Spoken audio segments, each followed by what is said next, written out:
An Abi Hurairah radhiyallahu taala anhu qala, hadis riwayat sahabat Abu Hurairah menyampaikan dari Nabi sallallahu alaihi wasallam, "Idza tasyahhada ahadukum," jika Anda menunaikan tasyahud akhir dalam salat.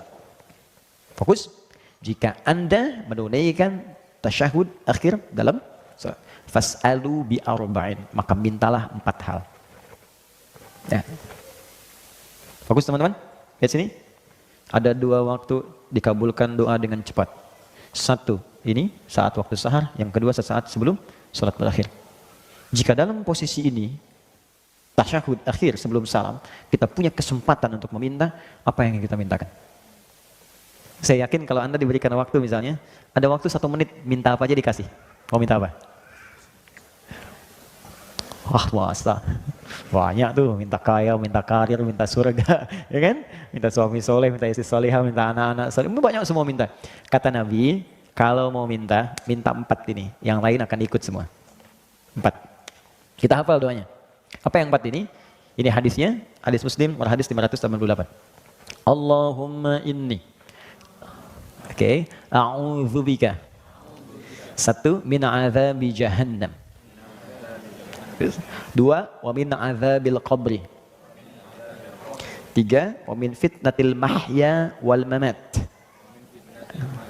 oke, 4 wa min syarri fitnatil masihid dajjal. Oke, ada 4 ya. Yuk kita turunkan satu-satu, terus kita bahas. Kalau kita kerjakannya dengan baik, bukan sekedar doa yang dikabulkan, tapi Allah akan bimbing kita selamat dari mulai hidup dunia sampai kembali kepada Allah ke akhirat. Ya, tidak cukup dengan amin, kita bahas dulu. Ya. Saya hapus sebentar. Bismillah. Ya Allah, sabar ya Allah. Alhamdulillah, pahala sabar cepat. Oke. 1. Bismillah. Izin ya, sambil nulis. Allahumma inni, saya yakin sebagian besar kita sudah mengetahuinya dan mungkin sudah mempraktikkan itu, tapi nanti turunan yang belum kita bahas. Allahumma inni a'udzubika min adzabi jahannam. 1, berlindung dari siksa jahannam. 1, berlindung dari siksa neraka jahannam. Nanti saya bahas neraka jahannam itu apa supaya tahu betul. Ya. 2, wa min adzabil qabri, dari siksa kubur. Siksa kubur. Nanti saya juga sedikit banyak, kalau ada waktunya masih ada, kita bahas di alam kubur itu seperti apa. Ya, dari keterangan yang Allah sampaikan, karena Allah yang Maha tahu. Kita kan belum tahu, kalau pengen tahu ya cepat aja ke kubur. 3, wa min fitnatil mahya wal mamat. Ini yang kita butuhkan sekarang. Jadi kalau kita berlindung menyebut ini, wah, hoax, bulian, caci makian, gak akan ngaruh ke kita. Hilang, lewat semua. Ya. Fitnatil mahya, fitnatil mahya wal mamat. Fitnah semasa hidup, juga saat wafat. Duh, kasihan banget nih, hidup di fitnah, wafat di fitnah juga. Oke, terakhir 4. Wa min syarri fitnatil masihid dajjal. Ini yang paling buruk. Dan ini ujian keimanan yang paling dahsyat. Ya. Dan sebagian tanda-tanda kecilnya itu udah mulai nampak nih. Bukan tanda besarnya kita nggak tahu. Yang tanda-tanda kecil tuh menuju itu udah nampak. Buruknya fitnah dajjal. Di fitnah yang paling buruk. Dajjal. Syarri fitnatil masihid dajjal. Dajjal. Ini seketika bisa merubah orang yang tadinya beriman tiba-tiba langsung jadi kufur. Seketika. Nanti kita cerita. Ya, kalau sudah sampai ke nomor 4 kita cerita. Tadi ada 4 ini. Kata Nabi, minta. Setiap di penghujung kita selesai sholat sebelum salam. Kalau belum hafal redaksinya, minta di hati. Dengan bahasa kita. 4 ini sebutkan. Ya Allah, aku berlindung kepadamu ya Allah. Dari neraka jahanam, dari siksa kubur. Ya Allah, dari buruknya fitnah saat hidup ataupun nanti aku kalau wafat. Dan dari ya Allah, buruknya fitnah dajjal. Di hati. Tapi usahakan sambil kita menghafal, membaca, sampai nanti kita bisa tahu cara bacanya sesuai dengan petunjuk Nabi. Kita lafadzkan itu. Nah, saking pentingnya ini, pernah ada seorang ulama besar. Bahkan Imam An-Nawawi itu mengambil riwayat dari ulama ini. Namanya Imam Tawus. Imam Tawus ini punya anak. Anaknya sholat. Setelah selesai sholat, tanya bapaknya, Kamu baca doa ini enggak tadi? Yang bapaknya sampaikan hadis dari Nabi. Kata anaknya, la. Aqra'ta fi salatik, kamu baca ini enggak? La, tidak. Kata bapaknya, a'id salatak, kamu salat lagi. Saking pentingnya doa ini, disuruh salat lagi oleh bapaknya. Ya, diminta salat lagi, saking pentingnya. Jadi ada perhatian orang tua yang sangat dalam. Orang tua pengen anaknya selamat dari fitnah. Orang tua pengen anaknya jadi soleh. Orang tua mana yang tidak ingin anaknya hidup bahagia? Orang tua mana yang tidak ingin anaknya tidak soleh? Karena itu ketika tidak membaca ini, kata bapaknya, ulangi lagi sholatnya sampai kamu selesaikan doa ini. Oke, satu, kenapa penting kita membaca ini? Ya Allah, bebaskan saya dari neraka jahanam di kemudian hari saat pulang.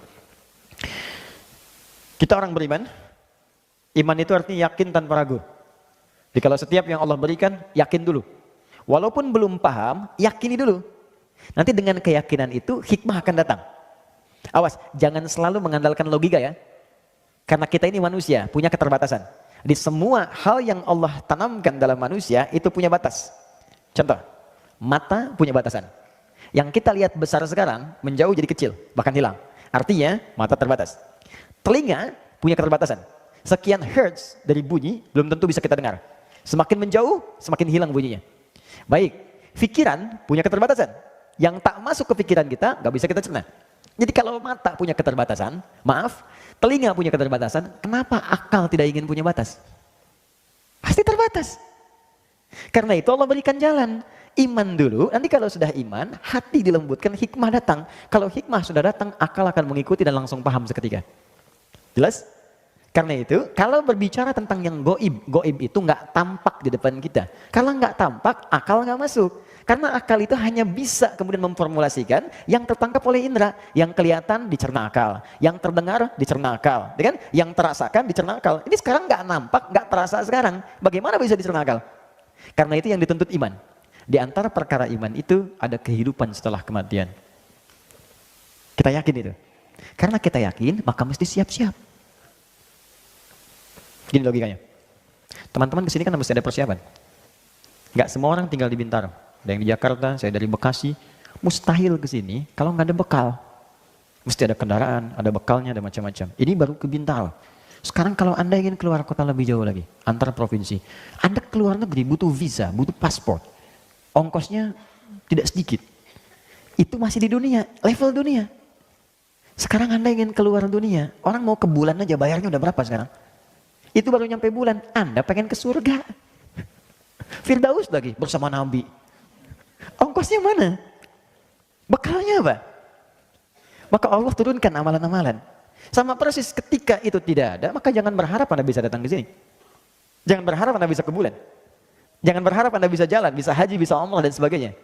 Maka kata Allah, jika orang pun pulang tak punya persiapan, dia nggak bisa ke surga. Tempatnya kemana? Hanya ada dua tempat. Satu ya neraka. Yang kedua A'raf. A'raf. Makanya ada surat Al-A'raf, surah ke-7. Intisarinya di ayat ke-45 sampai 47.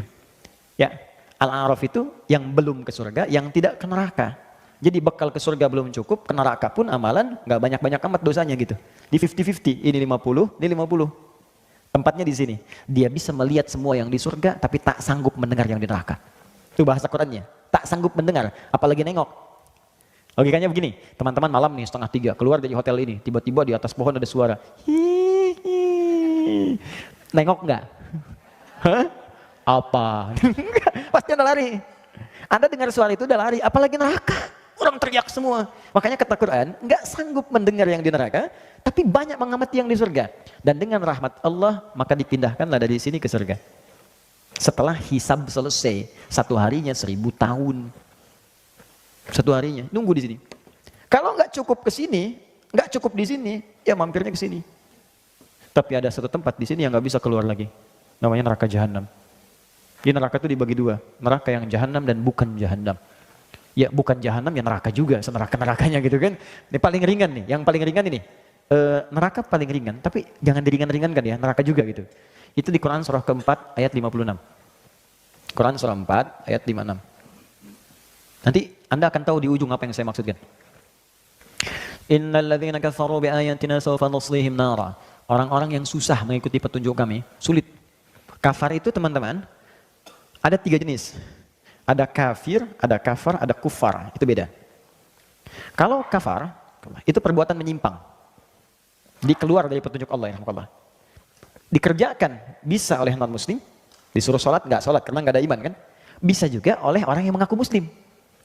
Orang Islam tapi nggak mau sholat. Orang Islam nggak mau zakat. Itu disebutnya kafar. Dia tidak keluar dari Islam, tapi mengerjakan perbuatan yang dikerjakan sama dengan orang yang tidak beriman. Dia mengatakan beriman tapi nggak mau sholat. Orang nggak beriman kan nggak sholat, nggak beriman nggak zakat. Dia pun ikut-ikutan begitu. Maka disamakan kalimatnya dengan kafar, bukan kafir. Jadi dia tidak keluar dari Islam tapi mengerjakan perbuatan maksiat yang selevel dengan pelanggaran yang belum beriman. Karena itu ketika Allah mengatakan la in syakartum la azidannakum wa la in kafartum. Kalau kamu zakat, kamu infak, kamu bersyukur. Tapi kalau kamu kufur, bukan keluar dari Islam, cuman dia nggak mau zakat. Jelas? Nah, orang-orang ini kalau di dunia mengaku muslim tapi anti sholat, anti zakat, anti puasa, dia mengatakan dirinya muslim, tapi sulit beribadah, maka akan ditimbang. Kalau timbangannya banyak buruknya dan baiknya itu hanya sedikit, maka dia akan dicuci dulu di neraka untuk membebaskan yang kotor-kotornya. Nah, mana masuknya? Masuknya di nomor 4 tadi, Quran surah keempat, ayat ke-56 tadi. Istilahnya kafar. Innalladzina kafaru, sungguh orang-orang yang ingkar, sulit mendengar apa yang aku sampaikan, aku arahkan, saufa nuslihim nara. Nanti yang paling ringan itu akan ditarik oleh malaikat penjaga neraka langsung ubun-ubunnya. Dan maaf ya, malaikat penjaga neraka itu udah nggak punya selera humor, nggak ada candanya. Quran surah 66 ayat ke-6. Ya, saya mohon maaf, saya lepas kacamata supaya saya nggak jelas. Ini saya nggak jelas lihatnya, nggak jelas. Jadi saya bisa enak aja ngelihat kemana-mana. Ya, itu nggak ada humor. Ghilafun shidad, bengis, keras, nggak ada ngajak bercanda. Ke neraka yuk, tarik aja sama dia. Ya. Yang ditarik apa ya? Ini ubun-ubunnya. Bagaimana cara nariknya? Nusli itu kalau dalam bahasa Arab standar itu dicelupkan. Pernah bikin teh celup? Gini kan? Masukkan, angkat, ya. Nanti ada malaikat yang tugasnya angkat, celup, angkat, celup, angkat, celup, angkat.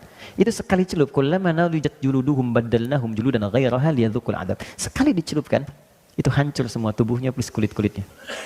Diangkat sembuh lagi supaya merasakan azab yang baru. Setiap dimasukkan sehari sama dengan 1000 tahun rasanya.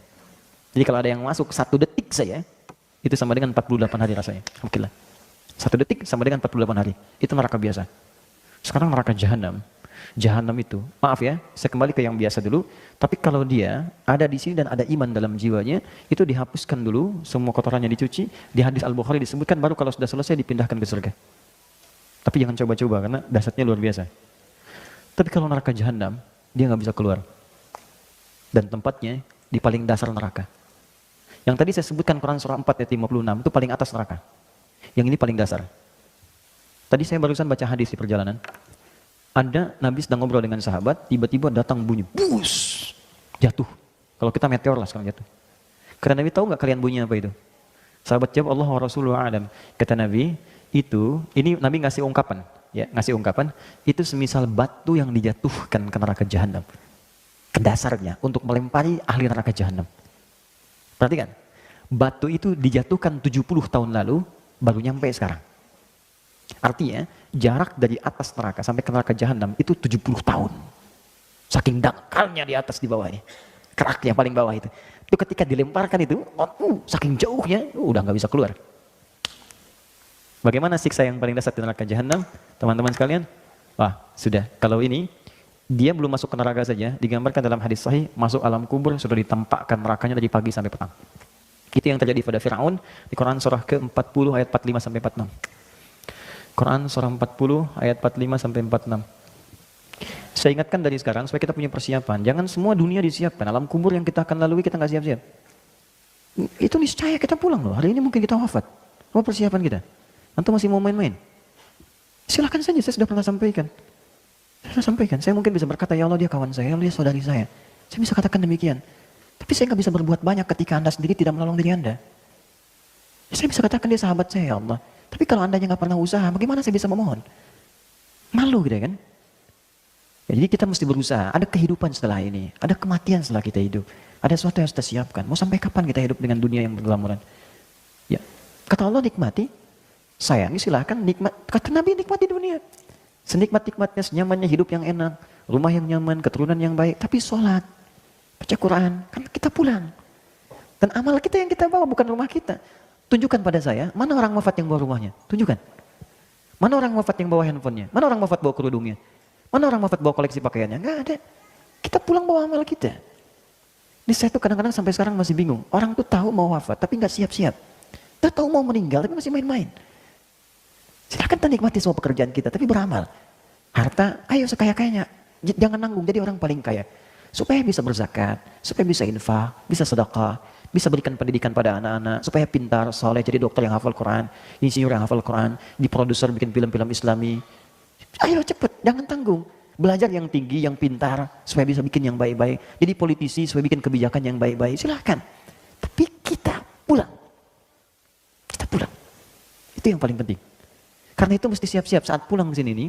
Ini di alam kubur kata Allah, kalau ahli neraka jahanam, an-naru yu'raduna 'alaiha ghuduwan wa 'ashiyah. Allah kasih contoh kisah Firaun. Kata Allah, kalau kalian belum sadar, aku tunjukkan. Firaun itu sepakat semuanya. Mau yang Kristen, mau yang Yahudi, ada kisah Firaun di dalamnya. Farawa. Artinya, itu terjadi. Dan semua sepakat bahwa Firaun tenggelam di lautan. Artinya, terjadi. Bahkan muminya masih ada sekarang. Artinya, nyata. Dan kisahnya detil disebutkan dalam Al-Quran. Artinya, Al-Quran kitab yang paling benar. Kalau bukan bersumber dari Allah, maka dari siapa lagi bisa mengisahkan tentang Firaun yang jarak Nabi Muhammad ke Nabi Musa 2000 tahun. Maka sisi mana lagi yang kita ragukan dalam Al-Quran? Dan bagaimana lagi cara Allah meyakinkan kita bahwa Allah Tuhan yang benar?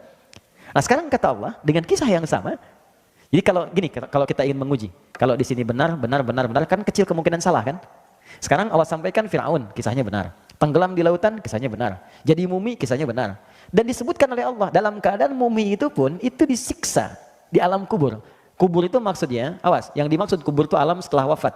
Bisa jadi di dalam tanah, kubur standar. Ada yang mungkin dibakar, ada yang mungkin di laut tenggelam. Jadi kubur itu artinya alam yang setelah wafat. Jelas ya? Baik, tempatnya disebut barzakh. Barzakh itu pemisah. Bainahuma barzakhul la yabghiyan. Jadi ada dunia, ada akhirat, pemisahnya disebut barzakh. Itulah alam kubur. Alam setelah kematian. Jadi kalau Firaun kan gak dikubur. Jangan pahami di dalam tanah. Maksudnya pindah dia dari alam hidup ke alam mati. Nah saat matinya ini, itu ditampakkan oleh Allah neraka pagi dan petang, neraka jahanam. Saya pernah didebat oleh orang liberal begini berkata, Ustaz gak ada siksa kubur.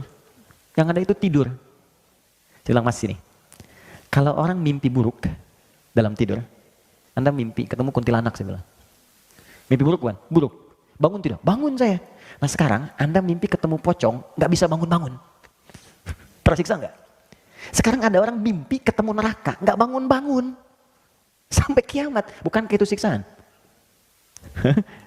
Nah Fir'aun itu salah satu yang ditampakkan. Jadi ahli neraka jahanam itu saat akan wafat dibukakan sampai dia ketakutan luar biasa. Saat di alam kuburnya ditampakkan neraka jahanam pagi sampai petang terus. Jadi enggak ada mimpi yang lain.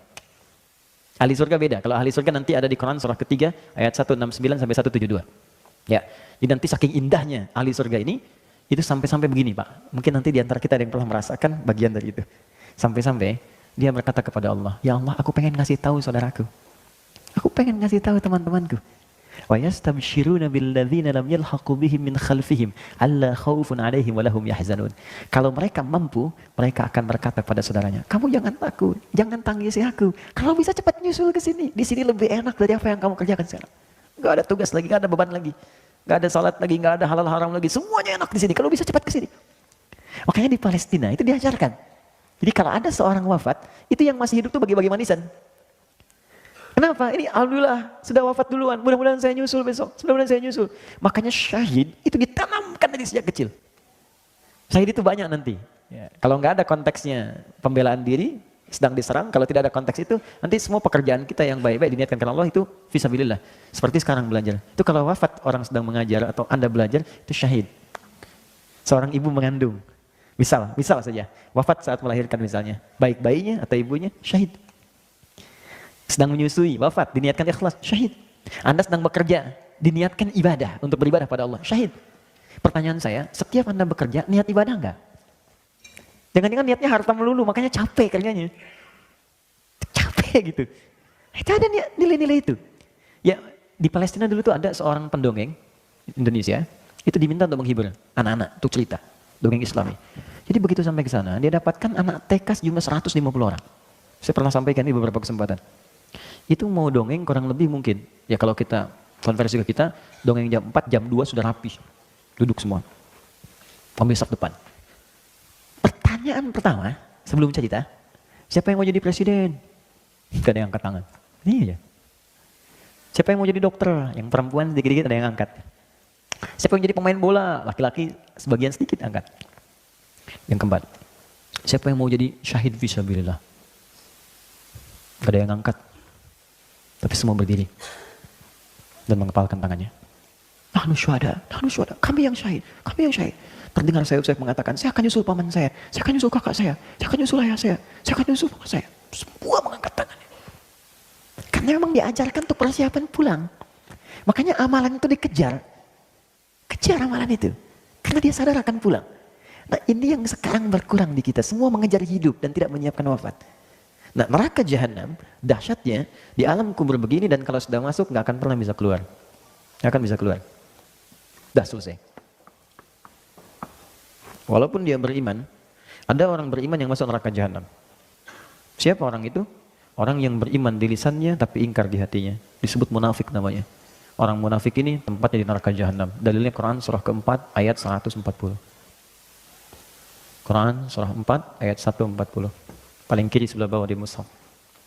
Wa qad nazzala 'alaikum fil kitabi an idza sami'tum ayatillahi yukfaru biha wa yustahza'u biha fala taq'udu ma'ahum hatta yakhudu fi haditsin ghairi. Jika Anda mendengar ada orang-orang yang bahkan kata Quran gelarnya cukup tinggi, bagus, tapi dia memalingkan isi ayat-ayat Allah. Kadang-kadang memotong ayat-ayat, kadang mohon maaf ayatnya dialihkan kepada pengertian lain. Maka kata Allah jangan sertai mereka. Jangan celak juga. Udah diamkan aja, tinggalkan. Kalau Anda ikuti yang seperti itu, semua agama sama, menuju pada Tuhan yang sama, cuman caranya beda-beda. Anda ikuti seperti itu, ujung-ujungnya Anda nanti nggak sholat juga. Ujung-ujungnya nggak ibadah juga.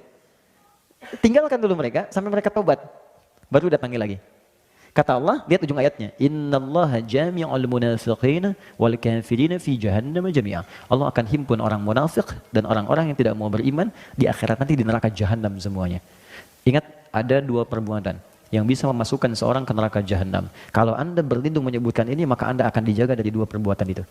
Ya, pertama, tadi orang yang munafik, perbuatannya disebut nifak. Cirinya 3. Hati-hati, kalau Anda ciri ini melekat pada diri kita, segera tobat. Karena resikonya bahaya. Pertama, nifak. Allahu Akbar. Orang yang disebut munafik. Cirinya 3. 1, idza haddatsa kadzaba. Kalau dia bicara dimanapun, hobinya berdusta. Ingat, hadisnya bukan hadatsa, tapi haddatsa. Beda antara hadatsa dengan haddatsa. Kalau hadatsa, sekali bicara. Mungkin ada orang yang terpaksa berdusta karena satu hal, bukan jadi kebiasaan. Kalau ini, setiap bicara, hobinya dusta. Jadi banyak dustanya dibanding biasanya. Ya, hati-hati nih. Rumah tangga, tanya, kemana ya? Sini dulu, padahal enggak. Kebiasaan. Anak dari kecil ditanya misalnya, kemana? Awas hati-hati. Di kantor jadi biasa, terbiasa bermuamalah dusta. Hati-hati teman-teman, hati-hati. Kalau pilih-pilih pekerjaan yang baik-baik. Di diplomasi, dunia politik sekarang, ekonomi di perdagangan, berapa banyak orang dusta dengan barang jualan dan sebagainya. Promosi kan bagian dari pembicaraan. Bikin status, hoax, buzzer itu, hati-hati tuh. Yang suka bikin yang buruk-buruk itu kan kebiasaan, jadi profesi. Sekarang jadi profesi. Nabi mengancam, dijadiin profesi. Nabi mengancam, jangan, hati-hati ini. Kamu bisa jadi munafik, dijadikan profesi. Itu bahaya. Itu kalau nggak taubat, makanya kita doakan. Itu kalau malam bangun tuh doakan. Ya Allah, jadikan yang orang belum baik jadi baik. Ya Allah, bukakan pintu taubat untuknya, berikan dia hidayah. Ya Allah, aku tahu rahmatmu lebih luas daripada hukumanmu. Berikan mereka rahmatmu, berikan kami rahmatmu. Minta. Jadi jangan diperjelek juga, doakan lah. Mungkin ada yang statusnya buruk, ahli maksiat, doakan mungkin dia jadi orang paling soleh dibanding kita di kemudian hari. Ya, minta sama Allah. Mungkin Anda punya teman-teman, doakan dia. Minta, berikan kebaikan untuknya. Nah itu satu. Kemudian yang kedua, ciri orang munafik, ini hobi dusta, satu hobi dusta. Nah, kemudian yang kedua, wa idza wa'ada akhlafa, sering ingkar janji. Sering ingkar janji. Ini luas sekali aspeknya. Ya bisa di bab bisnis, bisa. Ya bisa di bab apa saja, termasuk standar kehidupan. Jadi bukan sekali dua kali, bukan karena kondisi terpaksa, tidak, tapi memang hobinya begitu. Jadi janji itu dianggap enteng untuk diingkari. Besok ketemu ya. Terus gak datang dia. Kamu kemana? Aku udah nunggu. Ah maaf ya, aku ada pekerjaan misalnya atau apa. Tapi dianggap biasa aja, nggak ada apa, nggak ada. Bahkan kadang-kadang nggak ada maaf, sudah biasa. Itu hati-hati. 3. Wa idza tu'mina khana. Ah, itu yang paling bahaya. Kalau diamanahi, dia berkhianat. Banyak berkhianat, khianat.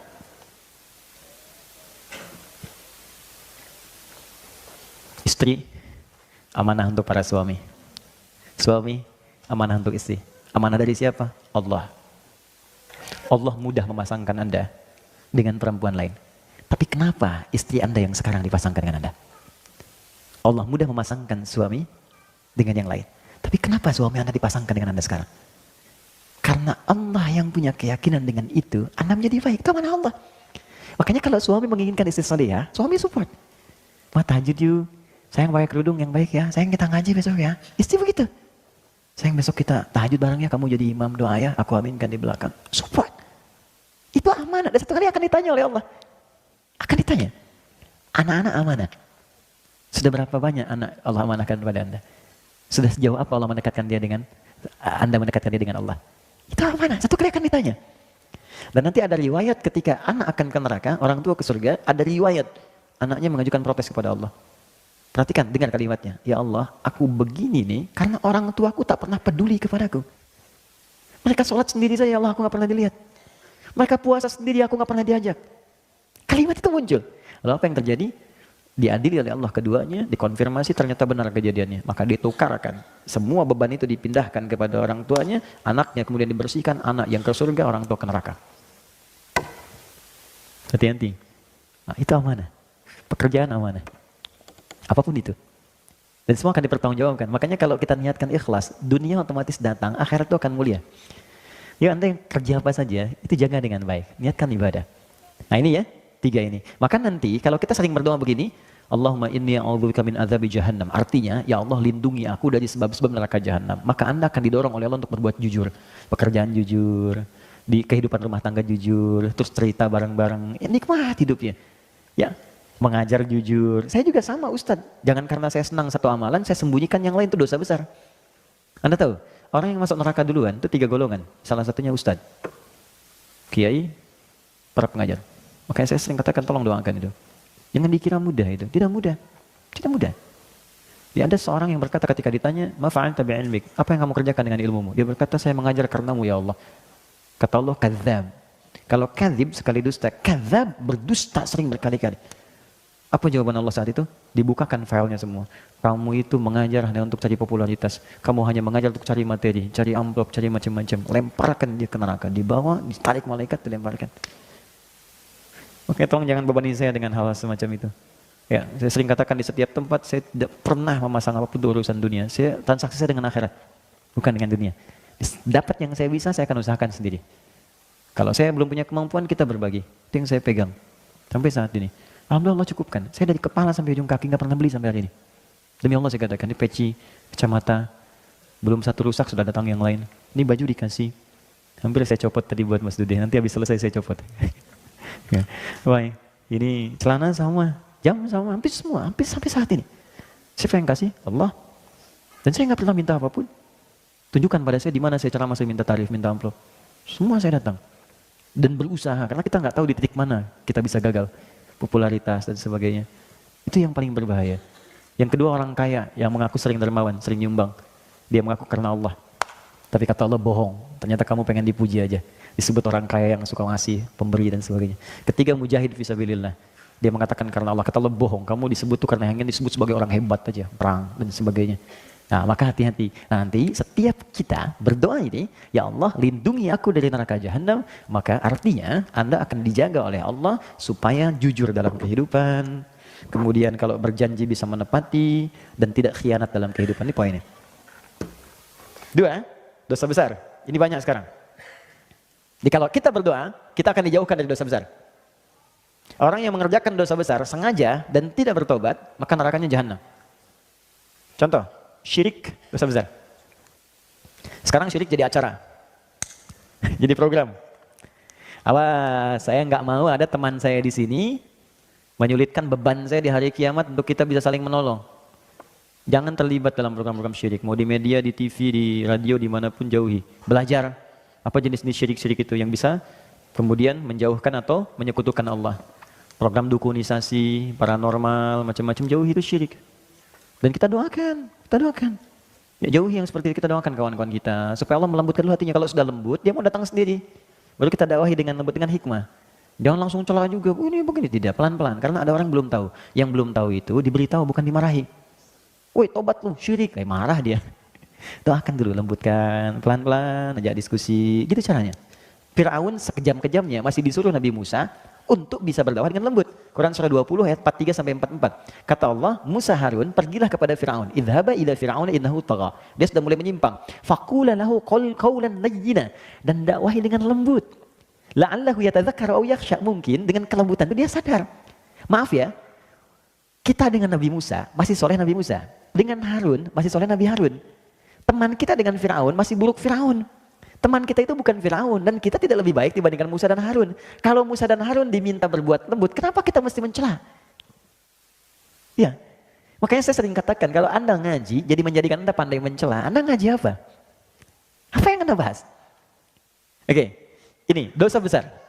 Dari mana taunya Ustaz dosa besar itu? Saya ambil contoh gini, maaf ya, kalau syirik itu udah selesai, tuntas babnya. An-Nisa 48 sudah ada, diulang lagi nanti di An-Nisa 116 ke bawahnya. Sekarang, pembunuhan. Berapa banyak sekarang jadi hiasan di berita kita? Kayaknya kok jadi berita yang ringan gitu. Tewas ketika dibunuh ini, ada yang kok jadi konsumsi harian? Apa orang nggak baca Quran? Quran surah keempat, ayat 92 sampai 93. Wa may yaqtul mu'mina muta'ammida, orang yang sengaja merencanakan pembunuhan, satu orang saja. Apalagi korbannya orang beriman. Fajaza'uhu jahannam. Kata Allah, balasannya aku langsung siapkan neraka jahanam kalau tidak tobat. Sengaja merencanakan pembunuhan, pembunuhan berencana. Khalidan fiha, aku jamin kekal di dalamnya, nggak akan keluar. Wa ghadiballahu alaihi, Allah murka kepadanya. Wa la'anahu, dilaknat dia. Wa a'adda lahu 'adzaban 'azima, dan dijanjikan mendapatkan siksa yang berlipat dari neraka biasa. Sekarang tunjukkan pada saya, orang beriman mana yang cita-citanya masuk neraka jahanam. Makanya kalau ngajinya benar, itu nggak akan ada kekerasan seperti ini. Tiba-tiba muncul bom panci, bom kulkas, bom teflon. Saya waktu kejadian bom jalan Tamrin itu, malah kaget, saya sedih sekali. Terus di Lampung ngajar, polos lagi ditanya sama jemaah, Ustadz, apakah bom di jalan Tamrin termasuk jihad fisabilillah? Pak, sependek pengetahuan saya, jihad fisabilillah itu jihad di jalan Allah Pak, bukan jalan Tamrin. Hati-hati ya, kalau nanti ngaji ada orang ngajak tiba-tiba mencela saja sudah buruk. Nih, ini ya. Kalau Anda ada yang ngajak ngaji, terus pandai mencela orang, itu di hadis Muslim, hadisnya sahih. Riwayat sahabat Abu Hurairah. Hadisnya disebut orang muflis. Kata Nabi begini, ya'ti yaumul qiyamati, kalau Nabi katakan pasti benar. Bisolatin, akan ada orang di hari kiamat membawa pahala yang banyak amalnya. Jadi rajin sholatnya. Jadi saat di dunia itu dia belajar, terus dia rajin sholat. Berubah. Wa zakatin, pandai berzakat. Wa siyamin, rajin puasa. Cuman sayang, wa ya'ti qad syatama hadza. Cuman suka mencela si fulan. Wa qadzafa hadza, menuduh si fulan. Wa akala mala hadza, mengambil hak si fulan. Wa daraba hadza, senang berselisih, berkelahi, wa safaka dama hadza. Bahkan ada yang menumpahkan darah dan menyebut nama Allah di dalamnya. Sekarang kejadian. Kalau terjadi seperti itu kata Nabi, tu'khadhu hadza min hasanati wa hadza min hasanati. Kalau ada orang mencela dan dia salat, maka pahala salatnya diambil diberikan pada yang dicela itu. Makanya kalau ada yang nyela, ada yang bully, jangan marah. Itu sedang transfer pahala. Kita doakan supaya baik. Dan gak usah bikin status, alhamdulillah sedang transfer pahala sama si dia. Habis. Terusin aja. Ya, itu rumus. Jadi ketika dicela, pindah. Difitnah, pindah. Pahalanya pindah. Nanti ketika habis fa'in faniyat hasanatu, habis kebaikannya, tersisa keburukan. Maka diambillah keburukan orang itu, ditimpakan kepada dia, fatulika finnar, ditimpakan ke neraka. Itu poinnya. Maka hati-hati ya teman-teman, zina dosa besar. Awas hati-hati. Makanya kalau penyebab kepada zina, kita tutupi sekarang. Yang perempuan hati-hati. Ya, berdandan yang baik, tapi jaga hati-hati. Jangan sampai salah berniat dalam berdandan. Ingin dilihat, siapa yang lihat? Kalau yang lihat orang-orang yang tidak berhak melihat, hati-hati, mungkin pengantar kepada maksiat. Ya, teman-teman yang laki-laki jaga pandangan, karena kelemahan laki-laki di pandangan. Apa yang dibuka di handphone Anda sudah punya istri, ngapain lihat status istri orang lain? Saya yang baik-baik nggak ada masalah, tapi lihat gambar-gambar yang tak baik. Awas hati-hati, acara-acara TV yang tidak bagus. Jangan jadi pelakunya juga. Hati-hati. Kalau Anda jadi pelakunya dan ditonton orang, dan diikuti gaya Anda itu, maka dosa dia ditampung oleh Anda. Ditampung oleh Anda. Awas, hati-hati, itu yang disebut dosa jariah. Bukan cuma pahala jariah, dosa pun ada. Ketika Anda memberikan contoh buruk, diikuti oleh orang, maka setiap perbuatan buruk dia, Anda dapat bagian saham keburukannya. Masuk. Kalau kita taubat, diberhentikan oleh Allah. Selesai. Nah, maka orang yang sering berdoa begini, Allahumma inni a'udzubika min azabi jahannam. Ketika dia bacakan itu, maka dia akan dijauhkan dari semua pengaruh zina, semua pengaruh keburukan, pembunuhan, zina, syirik akan dijauhkan oleh Allah dari hidupnya. Dan dijaga dia berbuat jujur, amanah, dan tenang hidupnya. Itu baru satu doa. Bayangkan, kalau kejujuran ada di rumah tangga, ketenangan ada di pekerjaan, kenikmatan ada, amanah dalam kehidupan, apa yang kurang bahagia yang bisa kita rasakan? Baru satu kalimat. Kita berhenti dulu di kalimat ini. Ada buku kubur kita simpan dulu, alhamdulillah. Sebagian sudah saya sampaikan, jadi saya anggap ini masuk. Amalannya sudah saya terangkan tadi. Fitnah kehidupan, saya tutup sampai sini dulu, setelah itu kita diskusi sebentar. Yang ini saya simpan karena ini pembahasannya cukup luas. Saya bagi fitnah dulu kepada dua bagian. Fitnah, pakai F ya, bukan P. Katanya orang Sunda susah bilang fitnah, padahal itu fitnah ya. Oke. Apa itu fitnah? Fitnah itu dia punya beberapa arti. Satu, bisa berarti sesuatu yang menarik. Menarik. Makanya harta disebut fitnah. Karena banyak menarik orang untuk bisa mendapatinya. Anak-anak disebut fitnah. Karena banyak orang mengharapkan punya keturunan, anak, dan seterusnya. Ujian itu fitnah. Tuduhan itu fitnah. Nah, yang dimaksud di sini adalah hal-hal negatif yang terkait dengan aktivitas kehidupan kita. Misal, tuduhan yang kerjakan orang kok yang kena kita. Atau, maaf, fitnah di keluarga, anak-anak. Orang tuanya soleh, anak-anaknya buruk. Fitnah di harta benda, hati-hati. Tidak bisa menggunakan harta sesuai ketentuan Allah. Orang menggunakan untuk sedekah, dia pakai buat nyogok, dia pakai buat korupsi dan sebagainya. Itu fitnah. Ada fitnah yang terjadi selama kita hidup. Dan itu sudah nampak sekarang, banyak. Yang kerjakan orang dituduh orang lain. Ada rekayasa, ada macam-macam, dan itu banyak hal dalam aspek kehidupan kita. Nah, ternyata sebagian umumnya manusia tidak bisa lepas dari ini, fitnah kehidupan. Tapi kita bisa memproteksi ini dengan memohon kepada Allah sang pemilik segalanya. Untuk menutup semua pintu-pintu itu, bukan gak dapat fitnah. Sebelum fitnahnya kita alami, langsung Allah tutup. Sehingga kita tidak masuk ke dalamnya. Maka, anak-anak kita, teman-teman kan merawat di rumah tuh. Mohon izin ya, Anda kan merawat di rumah bisa Anda kontrol. Apa yang dia lihat, apa yang dia baca. Sekarang anak kita sekolah, siapa yang jaga dia? Apa yang dia makan, bagaimana bisa Anda tahu? Anda sudah capek mengandung 9 bulan 10 hari, melahirkan, memberikan ASI, teman-teman merawat peluh kesahnya. Tiba-tiba ketemu teman yang menjauhkan dia dari kebaikan pada Anda. Bukan Anda akan kecewa? Saya pernah menangani kasus ini, Pak.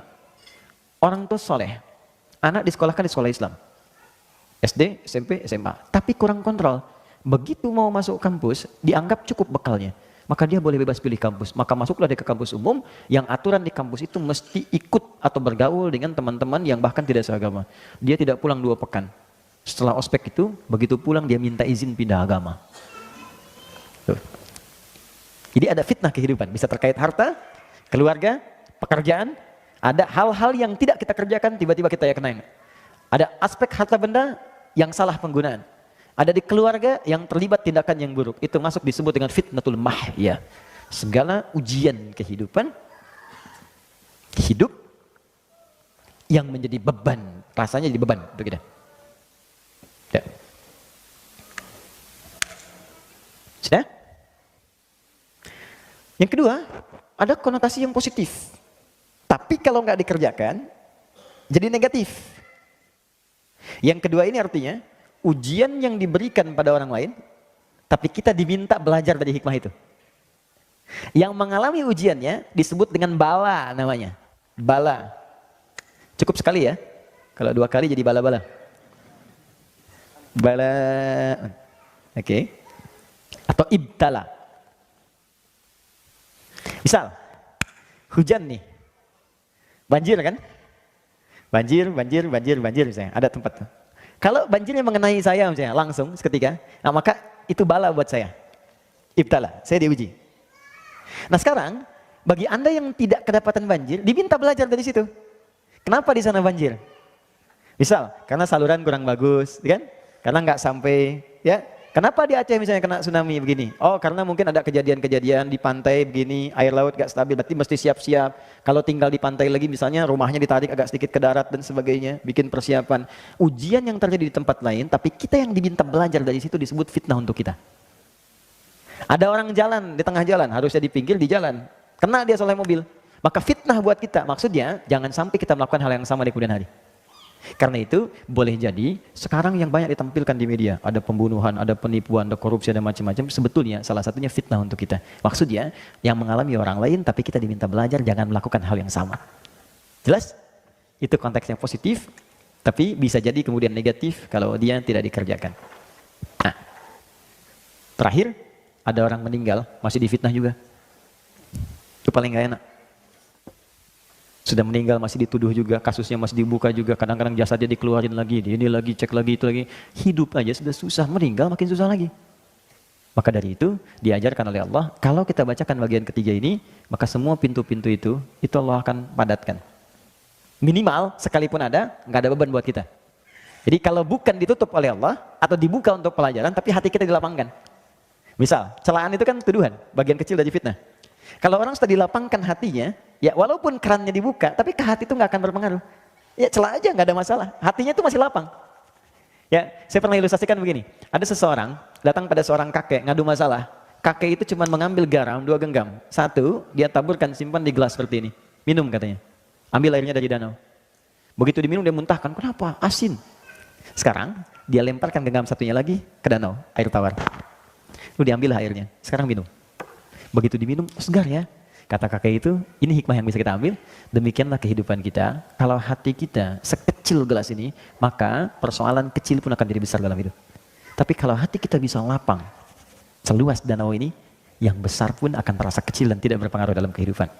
Itulah meluaskan sesuatu disebut dengan insyirah. Yang luas disebut syarah. Maka turunlah surah Al-Insyirah yang menyatu dengan surah Al-Duha itu. Perhatikan kalimatnya. Alam nashrah laka sadrak wa wada'na anka wizrak alladzi anqadha dhahrak. Kalau hatinya sudah luas, beban yang datang di dalam tubuh kita pun yang menjadikan berat dari kepala sampai kaki akan dilapangkan oleh Allah. Maka ditutup dengan kalimat indah. Inna ma'al usri. Setiap kesulitan paling sulit pun kadang-kadang bisa selesai oleh orang ini dengan senyuman saja. Yusrun, kemudahan yang paling mudah. Maka orang yang baca doa ini itu akan dilapangkan oleh Allah sehingga kesulitan-kesulitan di hadapan diri dia ringan semua, kadang-kadang cuma senyum aja. Ada yang begini, ada masalah, selesai nih. Dah.